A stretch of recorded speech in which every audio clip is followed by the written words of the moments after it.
While we don't have any worries about the quality of Final Fantasy VII Remake, we do have some concerns over its release schedule. Square Enix plans to release Final Fantasy VII over multiple installments, and plenty of people, ourselves included, are apprehensive about this approach. Halt! Hands up!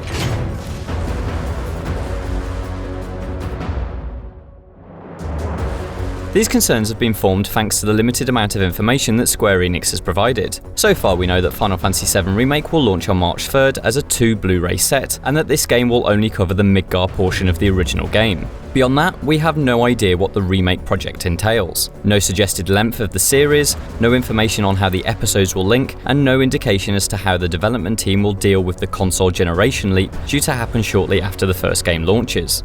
To make matters worse, Final Fantasy VII Remake endured a long, complicated development. It was announced as E3 2015, meaning by the release of Part 1, it will have been in development for at least 5 years. Why the lengthy process? There were likely a million little aspects in play, but the most highly publicised issue came from Square Enix's split with CyberConnect 2, the studio that was originally co-developing Final Fantasy VII Remake.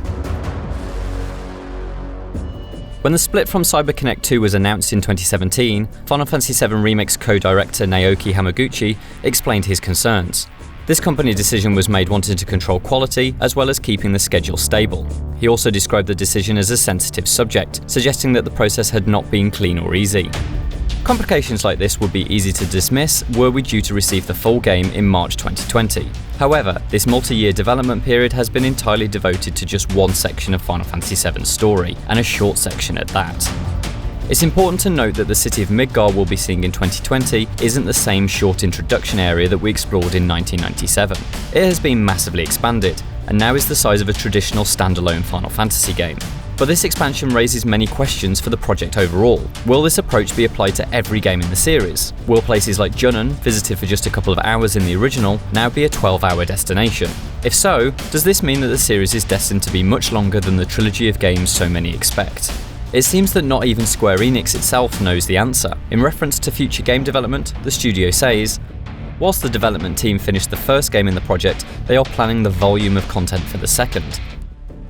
Due to the work already done on the first game, we anticipate the development of the second game will be more efficient.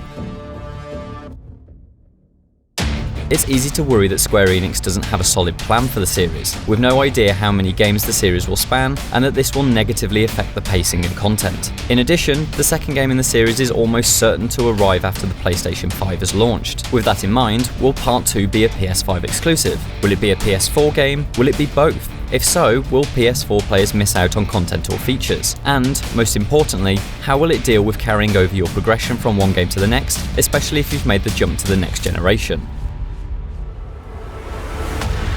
It's hard to think of any series that transfers complete character stats, inventory data, and story progress from game to game. Instead, that's something more associated with DLC, such as The Witcher's expansions. With that in mind, will Remake's next entries be DLC for the first game? After all, it's likely to get messy at retail if Part 2 is to be sold as a standalone game, likely at full price, while also requiring you to have bought and completed Part 1. These are all questions that we need answers to, but I do understand why we're likely not getting all the details that we want, because plans change. Comparing the 2015 footage to this year's E3 trailers only proves that, and in order to avoid disappointing fans, the seemingly sensible option is to maintain radio silence on anything beyond that which is almost ready to ship. But ultimately that silence generates fan anxiety, and a fear that the project is in unsafe hands. And so the only way Square Enix can resolve the problem is through better communication. Not every simple question has a simple answer, especially not when it comes to a project as complex as Final Fantasy VII Remake. But it's vital that players understand what they're buying into. Hopefully, those answers will be summoned before March 2020. Check out our hands-on preview to see why we love this reinvention of a classic. And to quickly get up to speed, watch Final Fantasy VII in 7 minutes.